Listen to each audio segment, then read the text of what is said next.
how this story further develops. Let's in the meantime talk about the Supreme Court, which has taken up on the NEET paper leak case again. And as far as the order on this issue is concerned, the Supreme Court has been asking that why wasn't the reasoning that has been given by the Supreme Court that why wasn't the NEET undergraduate examination cancelled, and saying the Supreme Court on its part that the exam paper wasn't compromised and there was no systemic breach that was seen. The reasoning, what is being given by the Supreme Court. Bhavtosh, good morning. Can you take us through the details, please? Morning, Amita. As far as the Supreme Court is concerned, the detailed order is now out and open. Remember, it was a verbal order that was given on 23rd of July.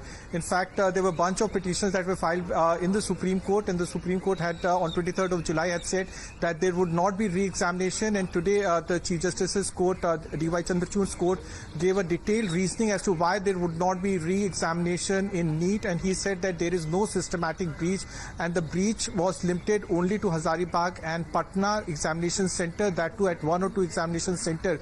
Having said that, the Chief Justice of India also said that there is a lot of flip-flop on the part of NTA. There are in fact systematic issues. These needs to be plugged, and these issues need to be looked into. Importantly, Amita, he also stressed at a very important issue that e-rickshaw should not be used by NTA to in fact ferry exam question paper. This issue was in fact highlighted from many quarters, that NTA, which in fact had a corpus over 1,000 crore rupees, was using e-rickshaws to ferry question paper. Now the Supreme Court had said that this practice should now be in fact completely stopped. He also said that the committee that has been set up by the government, this committee should not only look into the issue of leakage of question paper, but also should look into broader issues pertaining to students. Right. He also said that there should be an international mechanism to look into the issue of cyber issues pertaining to the leakage of question papers. So but as far as avoiding flip-flop is concerned, the Supreme Court has also made a mention of this to the NTA in particular. We also talk about that, Bhavtosh, as the Supreme Court saying on why the NEET UG examination wasn't cancelled, but also going on to say on the measures when it comes to checking paper leaks and CCTV monitoring of the exam centers that is needed, processes when it comes to enhanced identity checks, also when it comes to international cooperation to better cyber security and using technological advancements to check if there are any loopholes or any weakness and to plug into that. Well, Bhavtosh, what is that as far as, when it comes to talking about expert committees also to rectify when it comes to the deficiencies in the examination system that has been mentioned by the Supreme Court?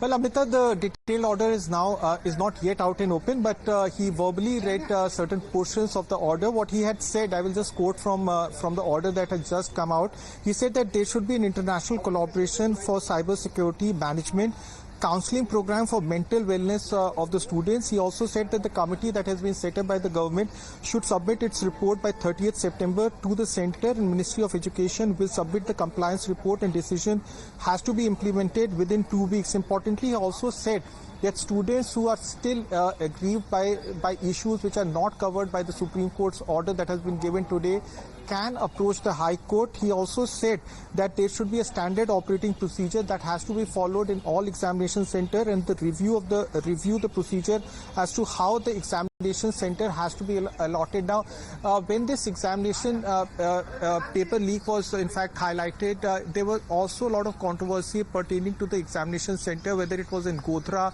Latur or in Hazaribagh, that randomly examination centers were allotted by NTA. In some cases, same examination center was being allotted by NTA. Now, he also said that there should be a proper procedure should be followed in allotting examination center.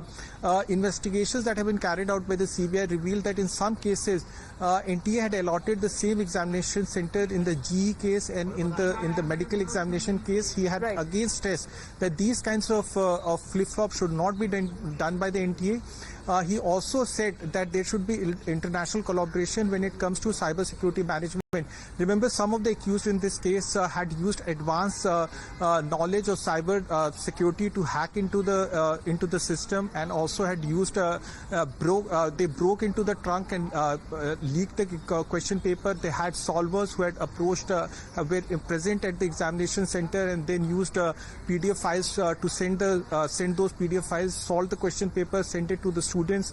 And as of now, what CBI has said is that 40 students, 40 accused in the case have been arrested. Charge sheet has been filed against 13 of them, and raids have been conducted at 50 places, though CBI says that its investigation is still going on. Well, as far as the Supreme Court is concerned, as we are waiting the detailed order copy, but as far as why no examination again to be conducted for the NEET UG for the students who undertook the examination, over 23 lakhs of them, the court was of the opinion that it would have severe repercussions, disrupting the admission schedule, affecting medical education, and disadvantaging when it comes to the marginalized group benefiting from the reservation policies as well. However, the Supreme Court admitted that there were malpractices, but it was not pervasive enough to warrant cancelling the entire examination. Bhavtosh, thank you very much for the details, for getting us from the Supreme